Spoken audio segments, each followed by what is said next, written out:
Take a real look at the space you've got. Maybe it's a balcony. Maybe it's a patio. Maybe it's just that sad strip of concrete outside your back door that gets a little sun in the afternoon. Most people look at a space like that and quietly decide that fresh fruit just isn't for them. No yard, no orchard, no chance. And honestly, for a long time, they were right. A cherry tree, an apple tree, a peach tree. These things used to grow into giants, 20–30 feet tall, way too big for anyone without an actual field. But that is no longer true. Right now, there are fruit trees that will live their entire life inside a container the size of a laundry basket and still hand you full-size, juicy, grocery store quality fruit. Real lemons, real figs. Even, and I'm not exaggerating, real bananas. But here's the part nobody tells you. It only works if the tree was built a very specific way. Buy the wrong version of the exact same fruit, and it'll choke itself to death in a single season. Root-bound, stressed, and refusing to fruit. So today, I'm going to walk you through the 8 best fruit trees you can actually grow in small pots, the exact pot size each one needs, and the one hidden detail that quietly decides whether your tree thrives for decades or dies by autumn. Stick around all the way to number 8, because it's the one almost nobody believes will work until they see it. Now before I show you the trees, let me get one thing out of the way, because if you've been feeling the pull to grow your own food lately, you are very much not alone, and there's a real reason for it. Think about the last time you bought groceries. The prices, right? That sting is exactly why home gardening has quietly stopped being a hobby and turned into a household money strategy. In 2025, total spending on lawn and garden in the US hit an all-time high, $79 billion. The average household poured a record $740 into it. But here's the twist that tells you everything. Fewer people are gardening overall. Participation actually dropped, yet the people who stayed are spending more than ever. Why? Because the ones who stayed got serious. Roughly 2 out of 3 households expanding their gardens this year say food price inflation is the #1 reason, and spending on tree care specifically. It jumped 76% in a single year. So people aren't buying more lawn flamingos. They're investing in things that pay them back. Perennial trees that fruit year after year. And here's the detail I find most interesting. It's renters leading this. People who don't even own their land are now outbuying homeowners on seeds and edible plants. And because they can't dig up a yard they don't own, they're doing all of it in containers. Almost 1 in 5 food gardeners in America now grows exclusively in pots. Which means the question stops being, do I have a yard? And becomes, which trees actually work in a pot? And to answer that, I have to show you the secret I teased at the start. The one detail that separates a thriving tree from a dead one. Okay, here's the thing that changes everything, and almost no nursery label explains it properly. When you buy a fruit tree, you're actually buying 2 trees fused into one. The top part, the bit that makes your apples or cherries, is called the scion, but it's grafted onto a completely different root system underneath called the rootstock. And that root system, it's the boss. It decides how big the whole tree gets. A normal rootstock has way too much raw energy for a pot. Drop it in a container, and it does exactly what you'd expect a wild thing to do in a cage. It panics. The roots circle, choke themselves, the tree gets stressed, and fruit production just stops. That's the death I warned you about. And the heartbreaking part is the fruit on top might be a perfect variety. It was never the variety's fault. It was the roots. So plant scientists spent decades breeding special dwarfing rootstocks. These deliberately limit how much water and nutrients the tree can pull up, which caps the height at roughly 4 to 8 feet, without shrinking the fruit at all. You get a full-size lemon on a tree you can prune over your morning coffee. You'll see these as little codes on the label. For apples, look for M27, M9, or B9. For cherries, it's Gisela 5. For plums, VVA1. Memorize those, they're your green light. And then there's the pot itself, which most people get wrong in the opposite direction. They think bigger is safer. It's not. Too much soil holds too much water. The roots sit in a swamp, and you get root rot. For most of these dwarf trees, an 18 to 22-inch pot, think 20 to 30 gallons, is the sweet spot. Skip the heavy garden dirt too. Use a light, airy mix with peat or coconut coir, perlite, and coarse sand, so the roots can actually breathe even after a deep watering. Get the rootstock right and the pot right, and you've already won most of the battle. So now let's get to the fun part, the actual trees, starting with the one that'll reward you fastest. We're starting with the dwarf Meyer lemon, and there's a reason it's first. It's the closest thing to instant gratification in this whole lineup. It often sets fruit in its very first year. Here's a fun bit of trivia that explains why it tastes so good. The Meyer lemon isn't really a pure lemon at all. It's a natural cross between a mandarin orange and a regular lemon. That mandarin parent is why the fruit comes out sweeter, less sour, and with a thinner skin than the harsh lemons you fight with at the store. For the setup, a 15 to 20 gallon pot, an acidic and airy soil, and a slow-release citrus fertilizer with plenty of nitrogen, iron, and sulfur. Then give it sun, and I mean real sun, 6 to 8 hours of direct light a day, no shady corners. If you're in a warm zone, 8 through 11, it can live outdoors all year. Colder than that, and the rule is simple, bring it inside before the first frost. One warning there, dry winter heating indoors can make it drop its leaves in protest. The fix is easy. Mist the leaves daily, or park a little humidifier nearby, and it'll forgive you. A glossy lemon tree on your kitchen patio is a beautiful start. But what if you want something even more productive? A tree that fruits so heavily you'll be giving the harvest away. That's tree number 2. If the Meyer lemon is the friendly starter tree, the key lime is the overachiever. This is a tropical citrus that throws out small, thin-skinned, intensely tart limes in serious quantity. And it does it while staying tiny. That's the magic of this one. You can prune a key lime down to just 3 or 4 feet tall, and it'll keep cranking out fruit like nothing happened. It doesn't sulk about being kept small. So a smaller 10 to 15 gallon pot is plenty, as long as you give it that fast-draining cactus or citrus-style mix it loves. The trade-off is cold tolerance. It has almost none. It's only happy outdoors in the warmest zones, 9 and 10, and frost will hurt it fast. So for most of the country, this is an in for the winter tree. When it comes inside, sit it in a bright south-facing window, and keep it away from heating vents, because that blast of hot, dry air is its enemy. Picture it. A 4-foot tree by your window, dropping fresh limes into your cooking in the dead of January. That's the payoff. Now citrus is forgiving and rewarding, but what if I told you the next tree is even tougher, basically shrugs off pests, and rewards you for keeping it small? Let's talk figs. Here's a tree for anyone who's killed a plant before and is afraid to try again. Figs are some of the most low-maintenance, pest-resistant fruit trees you can own, and they have a quirk that makes them perfect for pots. Most plants hate having their roots crowded. Figs love it. When you restrict a fig's roots in a container, it stops wasting energy on growing big and leafy, and instead dumps that energy straight into making more fruit. You're not limiting it, you're focusing it. Look for genetic dwarf varieties like Little Miss Figgy, Petite Negra, or Celestial. These naturally stay around 4 to 6 feet, no constant battle with the pruners. Give it a well-draining soil that's roughly neutral, around 6.5 to 7 pH, and only moderate watering once it's settled in. One honest caution though.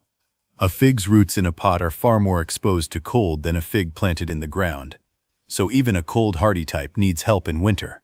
Once it drops its leaves and goes dormant in colder zones, just wheel the pot into an unheated garage, shed, or basement, and let it sleep. Come spring, it wakes up and goes again. So far, everything's been bush-shaped and rounded. But what if your space isn't wide at all? What if you've got a narrow corner and barely any width to spare? There's a tree shaped exactly for that, and it's next. This one's a genuine piece of plant engineering.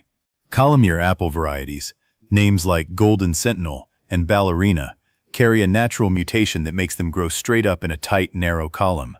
We're talking 3 to 4 feet wide, max. They look almost like a green pillar studded with apples. Perfect for a narrow balcony or a tight corner. If you'd rather grow a classic like Gala or Honeycrisp, you absolutely can. You just have to make sure it's grafted onto one of those dwarfing rootstocks I mentioned earlier. M27, M9, or B9. Otherwise it gets too big and unhappy. Give it a sturdy 18 to 22-inch pot, because that vertical canopy can get top-heavy and catch the wind like a sail. A mix of 2 parts potting soil to 1 part good compost keeps it fed. Now here's the trap people fall into with apples. Most apple trees can't pollinate themselves. They need a second, different apple tree blooming nearby to actually set fruit. If you've only got room for one pot, that's a problem. Two ways around it. Either pick a self-pollinating variety, like Cox's Orange Pippin, or, and this is the clever move, get a multi-grafted 5-in-1 apple tree, which has several compatible varieties grafted onto one trunk. It pollinates itself and can fruit in year 1. A single standard dwarf apple usually makes you wait 2 to 3 years. An apple tree in a column is impressive. But the next tree might be the most rewarding thing you can grow in full sun if you can protect it from one specific threat. There's something almost unfair about a homegrown peach. The supermarket versions get picked rock hard and shipped, so they never fully sweeten. A peach you ripen yourself on the tree is a completely different fruit. And yes, you can do it in a pot. Genetic dwarf peaches like Bonanza and Pix Z have their growth points packed tightly together, so they naturally form a dense, bushy little tree that stays under 4 to 5 feet without you fighting it. Planted in a 20-gallon pot with seriously good drainage, and that drainage isn't optional, because stone fruits like peaches absolutely despise sitting in wet soil. Soggy roots will end it fast. The other big rule is sun. Peaches need maximum sunlight to load the fruit with sugar, so this goes in the single brightest spot you have. And during the phase where the fruit is swelling up, keep the watering deep and consistent. Here's the one threat I mentioned. Peaches blossom early in spring, and a late frost can wipe those delicate flowers out. No flowers, no fruit, but because it's in a pot, you have a superpower a backyard grower doesn't. You can just slide it up against a warm house wall on a cold night and shelter it. Crisis avoided.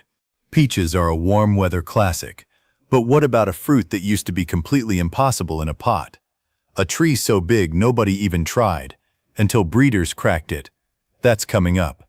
For most of gardening history, telling someone to grow a cherry tree in a pot would have gotten you laughed at. Cherry trees were just too big, full stop. Then two things changed. Breeders developed a dwarfing rootstock called Gisela 5, and they bred naturally compact varieties like Stella, a sweet cherry, and Carmine Jewel, a sour one. Suddenly, the impossible became one of the most satisfying container trees out there. What a cherry needs is depth. Give it a deep container, at least 15 to 18 inches deep, so the roots have somewhere to go. Fill it with a rich, loamy soil, and keep it consistently moist but never waterlogged. That moist but not soggy balance is the whole game with cherries. And here's my single biggest tip for small space growers. Choose a self-pollinating variety, like Stella. Cherries can have the same two-tree pollination headache as apples, and when you're working with a balcony, you do not want to surrender a second pot just to pollinate the first. Stella handles it solo. Okay, so we've done citrus, figs, apples, stone fruit. But what if you want fruit that doesn't just arrive once and disappear? Fruit that keeps coming for months. Let me introduce you to one of the most underrated trees on this list. Out in the wild, mulberry trees are monsters, fast-growing giants that swallow up whole corners of a yard. So the idea of one in a pot sounds absurd. But the dwarf ever-bearing types, like the variety Mojo Berry, completely flip the script and stay compact, around 4 to 5 feet in a container. And here's why I called it underrated. The word ever-bearing isn't marketing fluff. This thing produces sweet, dark berries continuously, from late spring all the way through autumn. Not one short harvest window. Months of fruit. For a small space, that's incredible value per pot. It's also wonderfully tough. Mulberries aren't fussy about soil. They shrug off the occasional dry spell, and a 15 to 20-gallon pot suits them perfectly. But the feature I love most is this. Dwarf mulberries fruit on both old and new growth. Translation: you can prune them hard to fit a tight space, flatten them against a balcony railing, tuck them into a narrow corner, and you won't lose your harvest for doing it. It just keeps producing. So that's 7 trees, and every one of them is something you'd recognize from a grocery store. Which brings us to number 8, the one I promised would sound impossible.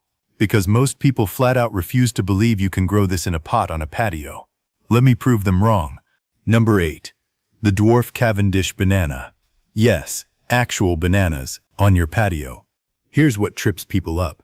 A banana plant isn't even really a tree. It's a giant tropical herb with a thick, sturdy false trunk. And the dwarf Cavendish version stays compact while still producing full-sized, sweet, genuine bananas. When people see one fruiting in a container for the first time, they honestly don't believe it's real. Now this one asks the most of you. So let's be straight about it. Bananas are heavy feeders with big, broad leaves, so they need a wide, stable pot, 20 to 30 gallons, to stay anchored and supported. The soil has to be rich and full of organic matter, and during the growing season it wants a steady supply of potassium-rich fertilizer to fuel those bananas. The deal breaker is cold. This is a true tropical, and anything below 50 degrees Fahrenheit will damage it. So unless you live somewhere frost-free, the move is simple and kind of wonderful. When the cold comes, bring it indoors and let it be a dramatic jungly houseplant for the winter. Then the moment those spring nights warm back up, roll it out onto the patio and let it soak up the heat again. A banana plant on a balcony is the ultimate wait. You can do that? Flex. And it's the perfect proof of the whole point of this video. The limit was never your space. It was just knowing which trees were built for it. But here's the thing nobody warns you about. Getting these 8 trees is the easy part. Keeping them alive and fruiting for years? That comes down to a handful of small habits. And skip them, and even the toughest tree on this list will quietly give up. Here's something that genuinely surprised me, and it might change how you think about this whole thing. You'd assume that growing your own food is automatically good for the planet, right? Well, a 2024 study out of the University of Michigan, published in Nature Cities, found something shocking. Low-tech urban gardening can actually have up to 6 times the carbon footprint of big commercial farming. Food from those urban plots averaged around 0.42 kilograms of CO2 per serving, versus just 0.07 for conventional crops. Sounds like bad news, until you read why. The culprit is short-lived stuff. Raised beds you rebuild. Bags of soil. Annual veggies you rip out and replant every single season. All that churn has a carbon cost. And that's the exact loophole that makes fruit trees the smart play. A dwarf fruit tree isn't a one-season thing. It's productive for 10, 20, even 30 years. So the one-time cost of the pot, the soil, the plant gets spread out over decades of harvests. On top of that, every fig or lemon you grow at home is one that didn't have to be flown across the world, refrigerated, and wrapped in plastic to reach you. So the perennial tree in a pot isn't just the space-smart choice. It might quietly be the planet-smart one too. So now you've got the full picture. The 8 fruit trees that genuinely thrive in small pots, from the fast-fruiting Meyer lemon all the way to that show-stopping patio banana. You know the rootstock secret that makes it possible, the right pot for each one, and the 4 habits that keep them alive for years. But getting the trees right is only half the equation. Because here's the truth. Most container trees don't actually die from the wrong variety. They die from the wrong care at the wrong moment. The watering mistakes, the feeding mistakes, the winter mistakes that silently kill a tree before you even realize anything's wrong. That's exactly what I break down in the video popping up on your screen right now. The most common container fruit tree mistakes, and the simple fixes that turn a struggling pot into a tree that overflows with fruit. If you want yours to actually make it to harvest, that's the one to watch next. Go ahead and click it. I'll see you over there.